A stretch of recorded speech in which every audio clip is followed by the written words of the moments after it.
Hello, everyone. I am here today with my friend Emily May. I'm so glad you're here today. Hi. And hey, and Hey. I just want to tell you a little bit about Emily. She is a certified exercise physiologist with over 30 years of experience in the health fitness industry. She's an all American gymnast. She's got an extensive background in yoga, wellness, dance, and athletics, and she has quite the credential list. I'm not going to go through all of it, but I will tell you she has a Bachelor of Science degree in health sciences and a Master of Arts in adult fitness management.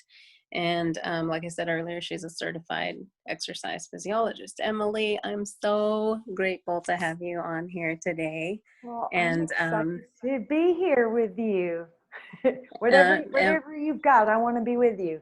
aw, Emily and I have been friends for over 15 years. Hard to believe that now. Oh, That I many years know. have flown by.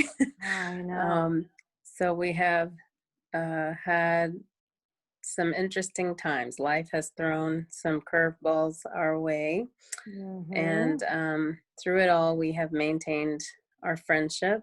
And I really just wondered if you would share how you got on this journey to choose a career in health and what led you to that point.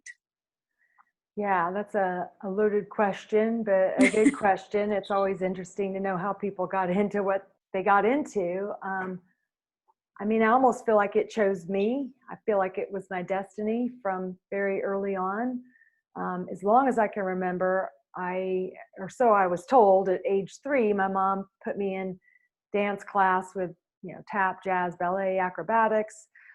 So that is just my memory growing up, was just always going to the dance studio, doing all those classes.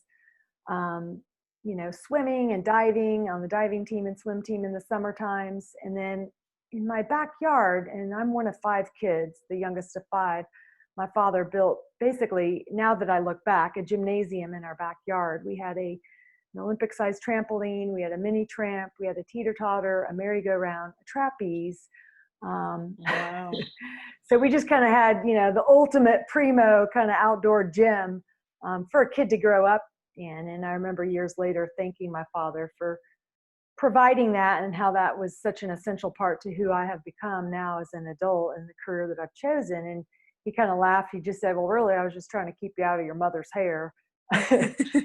Which it worked. We were just constantly outside playing on all that equipment. But um, just skills and tricks and dance all came to me very easily. And to me, it was always fun. It was just, I never looked at it as exercise. Back then, I wasn't thinking like that. That was like the early 60s. And it was just fun. And later on, I realized that movement was a form of medication for me. It was a form of Mm. therapy. And that became more crucial later in life. But in the beginning, it was just a blast, to be able to just kind of move your body and just do stuff, do tricks, and do well with it, and then get praise from coaches, and get that kind of positive feedback from them. But so I always kind of knew I was interested in this, just the world of physical fitness and even nutrition. When I was like 11 years old, I read a book called Back to Eden. It might have been one of the first kind of health food books, but it was all about the power of healing herbs, and really kind of getting back to the Garden of Eden, the way God created Mm. the plant world, and just for us to receive the nutritional health benefits from that. And I just always thought that was so cool. I don't know. I just was weird, like 11 years old reading a book on herbs, but it just, I just was intrigued. And kind of, little things in your life come along that kind of continue to set the trajectory, I think, for where you're going. And for me, there were always just, positive little signs and turns in the road that continued to point me in the direction where I am right now. I majored in health in college. Really, I couldn't decide what to major in. I chose introduction to nutrition to kind of check it out, introduction to recreation, introduction to fitness. I took all the intro classes kind of in that whole world of health fitness. recreation, wellness, and ended up doing health science. And just was fascinated with the human body and just, how the body can heal itself, and just everything about anatomy and physiology. I think the sciences came easily for me, not so much math or English. Some of these other subjects is like, I look back, to me, it's a miracle that I even made it through high school, much less college, much less No. graduate school. I mean, I was not a student. I don't think I was not a good student. Didn't like, I guess I would have rather, my favorite subjects would have been recess and PE. If you could have a favorite subject, those were mine. It was not math, that's for sure. I was always at the bottom of the, remedial math class. But No. anyways, so I went into health science thinking I might go into corporate fitness. That was sort of the new up and coming thing in the early 80s. Ended up not really doing that. Ended up going to graduate school and got a degree in fitness. And it's funny, I was thinking about it this morning, because I knew what we were going to talk about. I mean, I didn't even ask you until it's funny, you guys.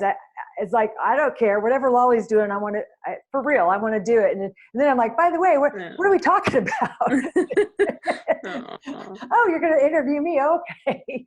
You wanted to know, what set the trajectory. And like I said, there were just lots of little things all along the way. And I mean, to me, those are God moments where he's bringing key people and circumstances into your life to lead you in that direction. But there was a professor when I was in graduate school, and I remember being in the gym, working out, and I loved helping people. I remember just trying to help other people learn how to lift weights and, just different things with health and fitness. And this English professor, came up to me and he said, you ought to charge people for what you do. And I'm like, oh, charge people, but I like it too much. It's fun. I enjoy it. I can't imagine, in my brain, I couldn't imagine like making money at something that you enjoy doing. I don't know why, but maybe other people feel that way too. Maybe I just didn't think it was possible. But at that point in time, nobody was really doing personal training. It was not a buzzword. I think there were maybe just a handful of trainers in Hollywood training the stars for, like a ton of money. But I kind of had a friend that helped me put together a business plan and started doing personal training back in the early 80s. And I just loved it. I mean, I'm still doing that today, and it never gets old for me, because every person comes with their different set of issues and concerns and problems and roadblocks and obstacles. And to me, it's just kind of fun to help people kind of work through those and see them become successful, either at changing their diet or, getting fit, getting strong. I mean, nobody ever left a workout and said, gee, I wish I didn't do that. They always feel better. You always feel a sense of accomplishment, and to be a part of that journey with people is fun, and it's rewarding, and it's just, I don't know, it's what I've always done, and I don't think I could, do anything else. I mean, I don't think I could be a CPA for sure.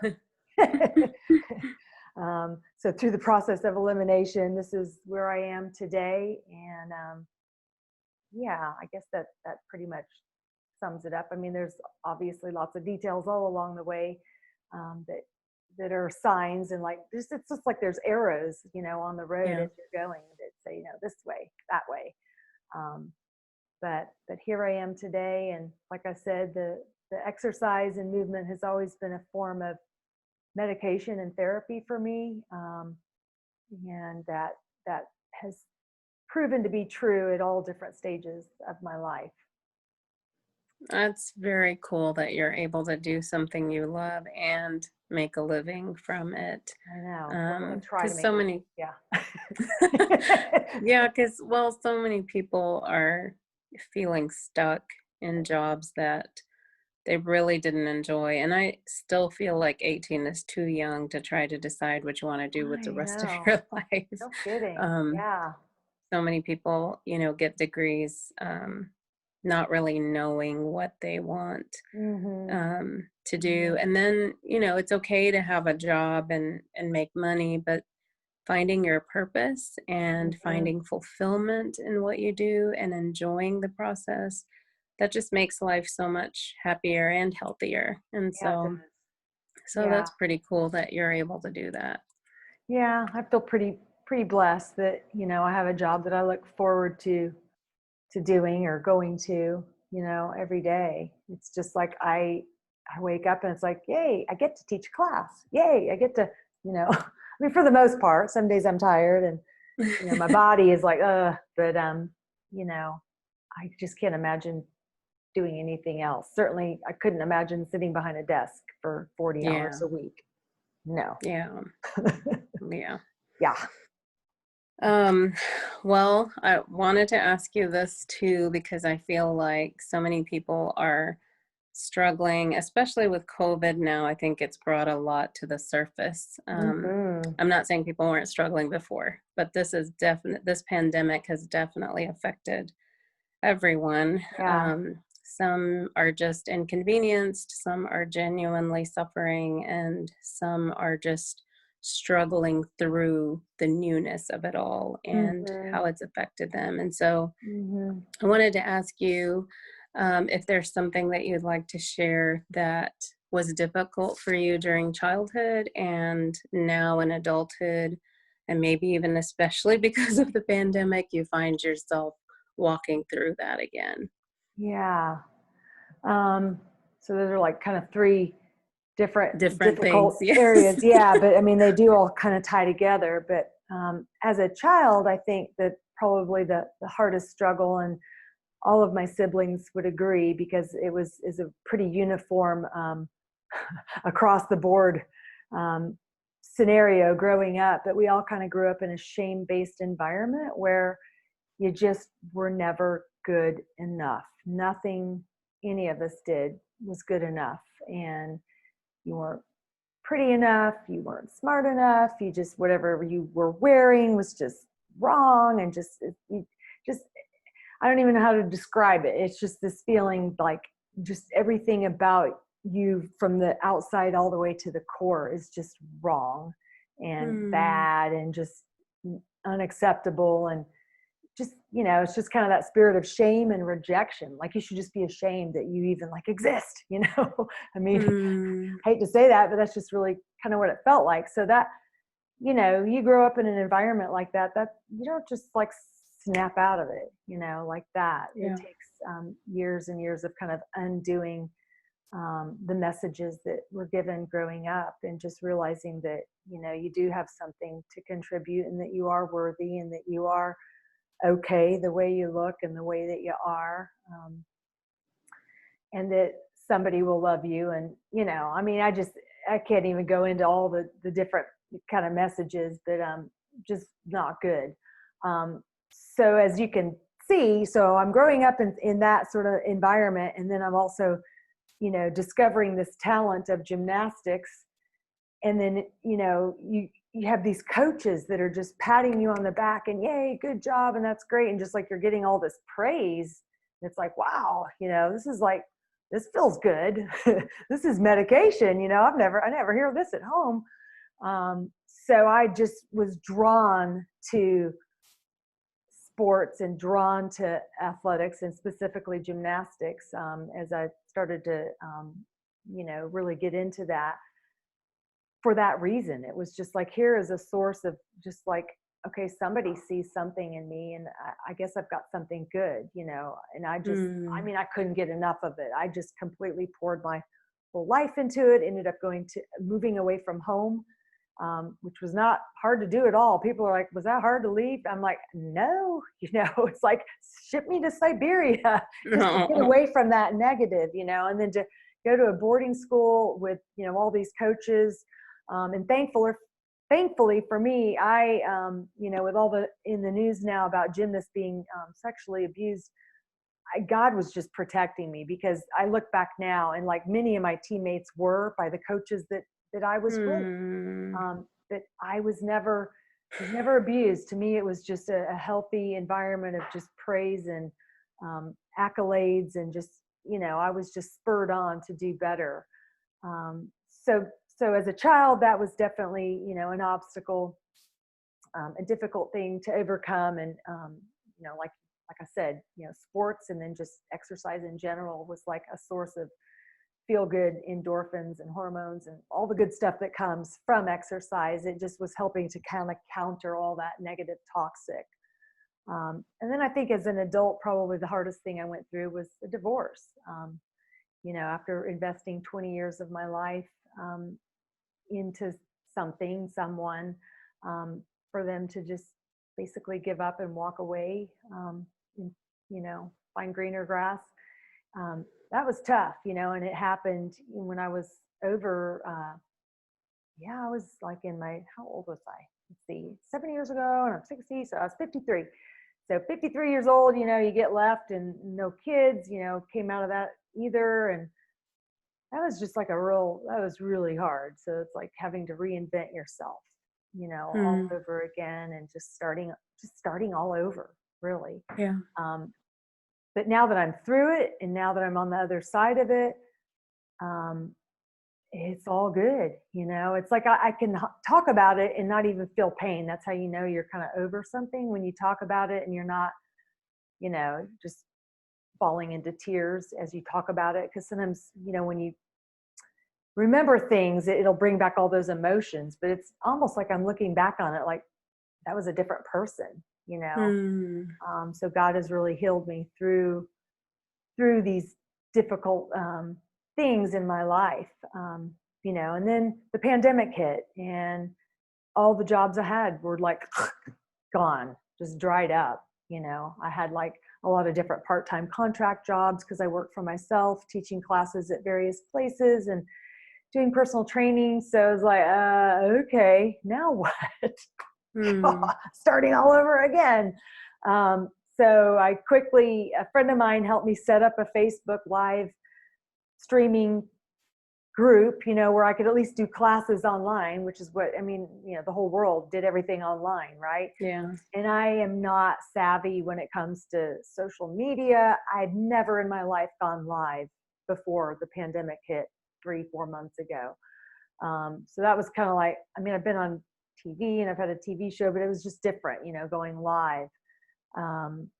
And then just figuring out all the technology, the audio, the visual, the lighting, and just everything. It was just this huge, steep learning curve.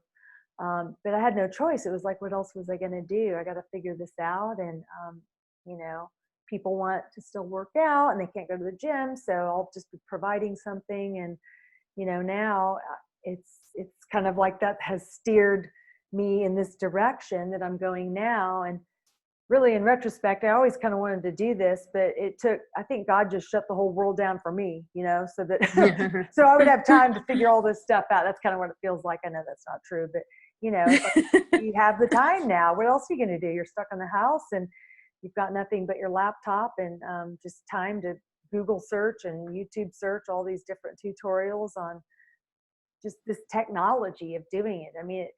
People think it's easy and you just take your phone, and set it up and push go live, but it's so much more than that.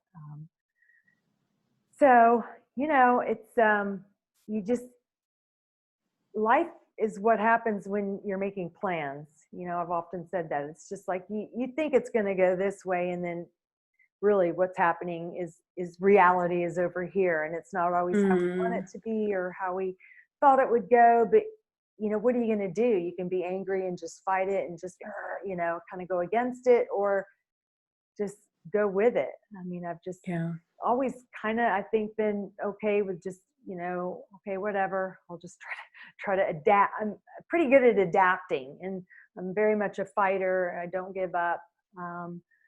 So you just push through it. You can't just sit around and have a pity party. At least I can't.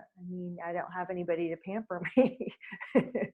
Nobody does, really. You just have to sort of step up and just pray for help.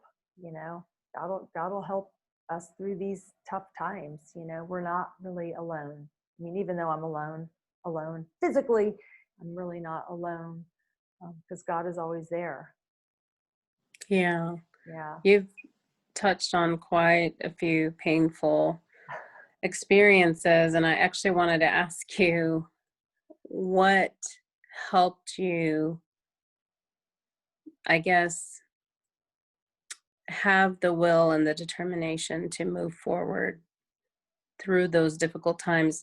And I would assume that's what you are tapping into now during the pandemic. Like, what Mhm. would you say has been helpful? Um, I'm not sure. I mean, other than just relying on God, and I've always like one of my favorite verses is all things work together for good for those that love God, and just no matter what happens, as ugly and as wrong as the situation may seem, that somehow God is going to bring good out of this. Somehow, this is fertile soil to really grow and get stronger. Those trials and tribulations develop us, and when it comes to like the divorce, I think before it even happened, I can remember just occasionally meeting different women in my life that just the countenance and the look on their face, just it told a story of just bitterness and resentment, and like they've been rejected. I mean, it's almost like you could just see that. And I remember one day crossing a woman on the trail. I mean, we didn't even speak, I didn't know her, but just the look on her face, and I could be wrong, but the message was, I'm bitter, I hate men, I've been dumped, and now I'm 50 plus years old, which is easy to think. You sort of fall into that slot. And I just thought, I don't want to be that way. I don't want to be bitter. I don't want to be resentful.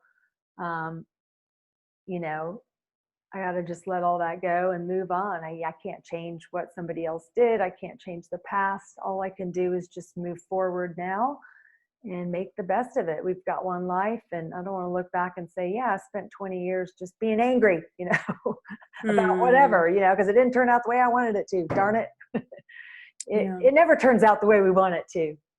There's always, seems like there's always something. I mean, financially, it's kind of just been a real struggle for 7 years, really. But in a way, it's like, but God's always providing. It's like, I don't even know how.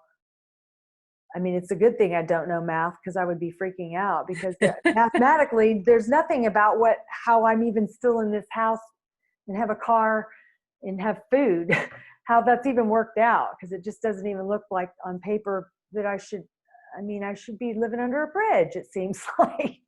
Hmm. Somehow God just brings people along that, just meet a need at exactly the right time. And just, I mean, I just can't tell you how many different times that's happened. So I think I've always been confident that God is my provider. Maybe that's because my father was a good provider, and they say whatever your earthly father was like, that's how you look at your heavenly father. And definitely my earthly father always provided for us well. We were taken care of. So it's like I've never had a hard time trusting God for that. Just even though things look bleak, and like even right now, I mean, my car basically died, and it's just like a ton of money that's just, everything I've worked for is just going out the drain, it looks like. And I mean, I finally just this week reached a point where it's like, okay, God, I mean, it's not even my money, it's your money, you own it. you know if you want to see me get ripped off, then you must have some plan. I mean, I can't fight to try to get this back anymore. You have to, you see the situation I'm in, and it's, everything I own is yours. Ultimately, he owns the cattle, million cattle on the hill, or 1,000, I think it says. So I can't hang on to it. I just have to let it go and say, okay, whatever, I'll just have to walk through it. Yeah. Yeah. Um, for me, I found that taking deep breaths and remembering scriptures that bring comfort to me, Hmm. positive affirmations, um, beautiful pictures of Yeah. places from all over the world, Yeah. the beach, like imagining that, or just bringing up pictures on our phone, because now everyone can do that easily. Yeah. But I wondered if there was something practically, and I guess I was expecting to hear exercise somewhere in Oh, that there, helped me through it. but Yeah, well, that's but a given. I just didn't know, is there something that you specifically go to? Like, um, I don't know if there's one routine that really helps you. And I'm asking that because I think there may be other people who would benefit from Mhm. hearing what you do, and maybe they would try the same thing. Yeah.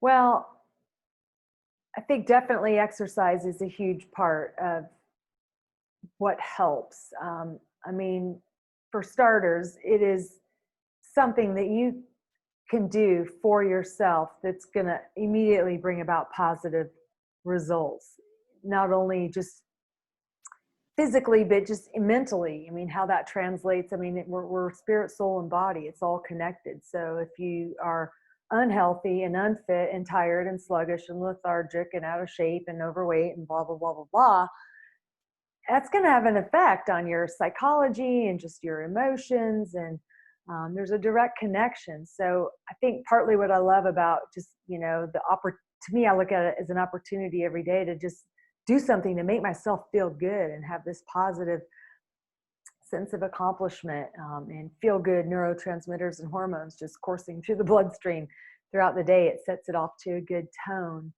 But I'm also real conscientious about what I allow, not only, into my mouth, but just my eyes and my ears and what I listen to.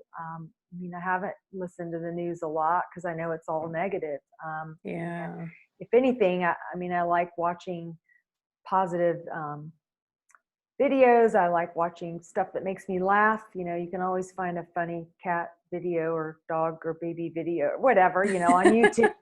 Sometimes I'll just get on a kick and I'll be here in the house all by myself, just laughing out loud, but that's good. We need to allow ourselves to laugh every day. They say Yeah. children laugh something like, I don't know, 85 times a day or something like that. And adults, maybe two, if that.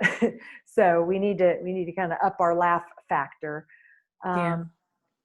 Yeah, just positive stuff. I mean, definitely in the morning, listening to either good praise and worship I like, or just, a good positive sermon or good, there's just so much stuff out there for free. There's no excuse, to not have some way to sort of input into our physical and our mental and emotional and spiritual, from these resources that are available to us so readily. A lot of positive affirmation videos. I like to get sunshine, get Yeah. outside. I've got two pets, so pets, pet therapy is good.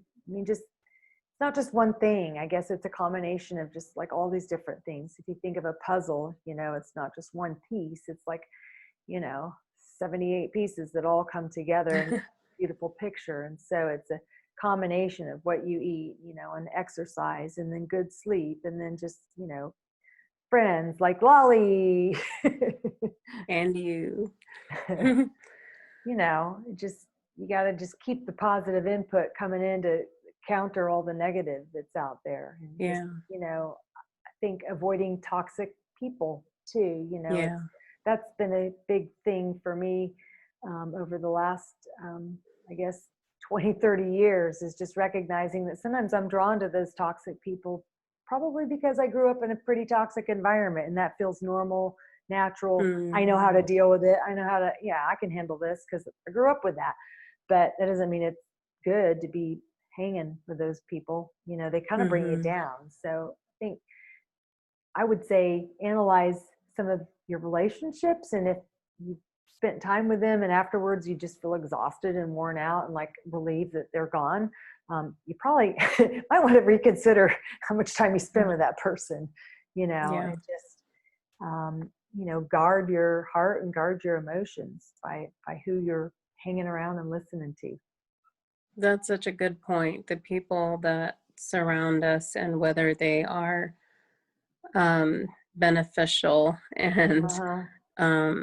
if they're not, to reevaluate that, because I've actually been doing that these past 2, 3 weeks. Mm-hmm. have been pretty difficult, and just realizing there are people who um maybe they intend well, I don't know, but it Yeah. just comes across so accusatory, and then I start thinking this is how it always is. Like, Right. regardless of what's occurred, this Uh-huh. person is always accusatory and damaging words and Mm-hmm. hurtful, and ending it with God bless you doesn't take away the sting and Yeah. the Well, pain. it In makes fact, it it makes it confusing. worse. Yeah. You're confused. Then it's like, um, what? You're a Christian? yeah, it's just so that's been actually uh very difficult um, process for me, even recently, so Yeah. recently. Yeah. So I'm glad you mentioned that, because I think there are so many people, we don't, me included, that we don't stop and think, wait a minute, I have a choice in this friendship. Like, and Exactly. I'm not Yeah. being unkind, and I'm not being Mm-mm. um, unchristian like or unsouthern or Mhm. whatever. I am Mhm. genuinely taking care of myself and Exactly. loving myself first so that I can be good to my neighbor. Yeah. And that, I'm the type that I'm like, till death do us part for every relationship, I friendships, know. and everybody in my life forever. And that's been so difficult for me. And maybe it was even more difficult to go through difficult times in a pandemic. And Mhm. so and so I'm glad you mentioned that, because I'm sure there are people who are struggling and wrestling with, do I just keep on like nothing's happened, or do Right. I actually stand my ground and say, no, this is it? Like, I'm tired of being pulled down every single time. I Yeah. need someone to be there for me. Right. Maybe you just put limits on it, and you recognize who are the people in your life that really feed into you and uplift you. I mean, isn't that what we are to do as the body of Christ? We should be uplifting one another and speaking positive. But if somebody's always just either self-centered and always talking about themselves, or just always negative and sort of speaking death, it's not good to be around that. Yeah. That's like junk food, for the body. It's junk food for the brain, for the mind, for the Yeah. heart, soul, spirit, all that. I mean, you wouldn't Yeah. just feast on donuts and sugar cookies all day long. So why would you feast on negative, toxic people all day long? Maybe they are a childhood friend, but you feel like, I should, we go way back. I need to just hang in there. But maybe it's just you limit the amount of exposure to them. Yeah. Yeah. Yeah. Yeah. Yeah. Thank you for saying that. I really needed to hear that, and Yeah. I'm sure others needed to hear it too. Yeah. Um, well, if you've uh, been reading my blog, lalijean.com, then you know that this is the Emily with the best arms. And now you get to Oh, see that she has the best I arms know. I can't ever. believe you said that. You And she do. calls me Irish. What do you call me? Irish cream? Yes, she's my Irish cream friend. And then I just found out, because I did ancestry.com, and the majority of me is Irish and Scottish. Yay! So it's a legitimate adjective, I guess you could say. And we need to take a trip. Yeah. Yes, Lord, one day. Yes, Lord. Let's go to Ireland. Yes. Yeah. Well, Emily, thank you so much for being on today. And so I want everyone to be able to follow you and to connect with you on social media. Would you share your website or Facebook, Instagram, whatever you want to share? Yeah. Let's see. So my website is Emily May Wellness, and I suppose we could post this somewhere. But if you can remember that, emilymaywellness.com is my website, and then my Facebook page that I manage is Emily May Wellness. And like Instagram, I can't even remember what it is. And mostly what I post in there is not so much fitnessy stuff, but more positive. I make a lot of memes, kind of like you do. I'll hear either a quote or a verse, and I'm like, oh, what image would go with that? And I'll go find the image and just try to put all that together. But I don't remember. It's not like a Emily May Wellness. I think it's Emily K May 60. That might be it. I should have done my homework on myself before I got on this Zoom call. And then, yeah, what other, I don't really, Twitter, I've probably got 3 tweets, over the last 10 years. It's like, it's just so much to keep up with. So mainly Facebook, and then just my website. Yeah. And so this live stream class that I'm building up and doing is, it takes place on Facebook. So you can find all that on my website, Yes, the emilymaywellness.com. Facebook class. So Emily May Wellness on Facebook so that you can join Yeah. and be a part of getting back to being healthy. Yeah. We work out. I live stream every day except for Sunday. So Monday through Saturday at 9 o'clock in the morning. And if you're not available to do it live, it's always available 24/7. Oh, I know. I have a YouTube channel. I knew there was some other social media thing.